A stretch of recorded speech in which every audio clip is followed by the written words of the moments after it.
The neon lights of Terminal 7 flickered against the metallic walls as the last shuttle departed into the crimson sky of Mars Colony Alpha.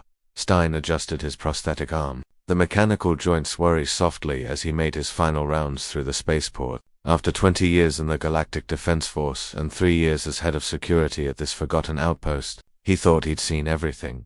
He was wrong. In the corner of the waiting area, partially hidden behind a deactivated hologram projector, sat a small figure. Stain's enhanced optical implant zoomed in automatically, and his breath caught in his throat. It was a child no more than 7 or 8 years old by human standards, with skin that shimmered like mother of pearl under the harsh fluorescent light. Her large, luminous eyes were the color of distant nebulas, swirling with purple and silver. She was Zarathian, one of the rarest species in the known galaxies.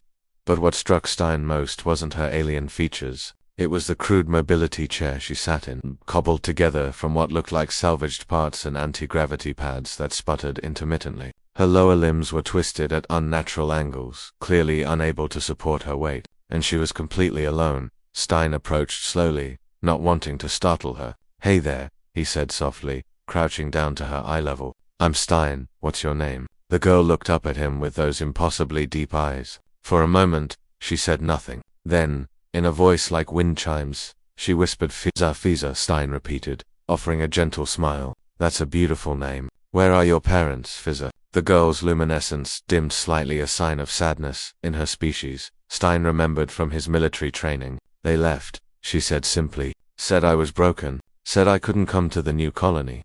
Stein felt something crack inside his chest. He'd seen the worst of the war planets burned, species enslaved, children orphaned. But somehow, this quiet abandonment felt more cruel than any battlefield atrocity. "You're not broken," he said firmly. "You hear me? You're not broken." Fazar tilted her head, studying him with ancient wisdom that seemed far beyond her years. "Your arm," she observed. "It's like my legs. Different." Stein glanced at his prosthetic, the chrome surface reflecting the terminal lights. "Yeah," he admitted. "Lost it in the Battle of Kronos 7. But you know what? It works just fine. Sometimes even better than the original." He flexed his mechanical fingers, and a small flame appeared at his fingertip, a lighter function he'd had installed. "See, comes with upgrades." For the first time, Fizza's luminescence brightened, and something that might have been a smile crossed her alien features. "Listen," Stein said, his mind already racing through possibilities. "The last shuttle's gone, and this terminal closes in an hour. You can't stay here."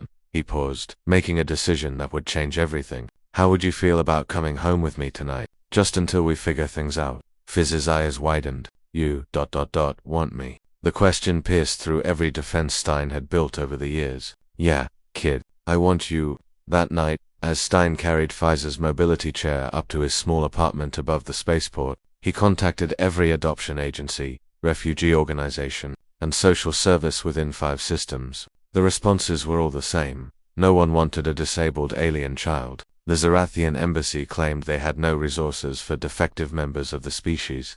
Human agencies said they weren't equipped for alien physiology. Everyone had an excuse.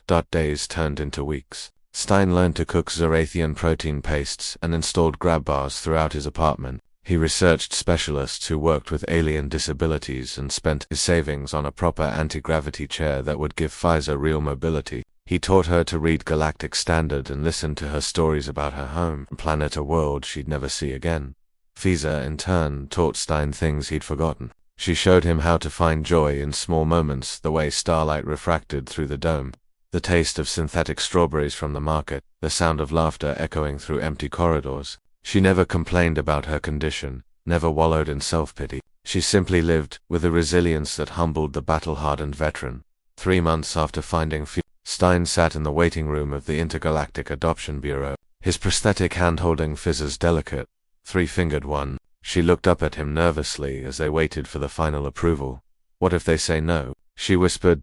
Stein squeezed her hand gently. "Then we fight. That's what families do." But they didn't have to fight. The official, a kind-faced Andromedan, smiled as she handed Stein the datapad. "Congratulations," she said. "The adoption is approved." Fizz's entire body erupted in light, brilliant, cascading waves of luminescence that filled the entire room. Stein had learned this was how Zarathians expressed pure joy. Other people in the waiting room gasped and shielded their eyes. But Stein just laughed, tears streaming down his scarred face. "Dad." Fiza said tentatively, testing the word.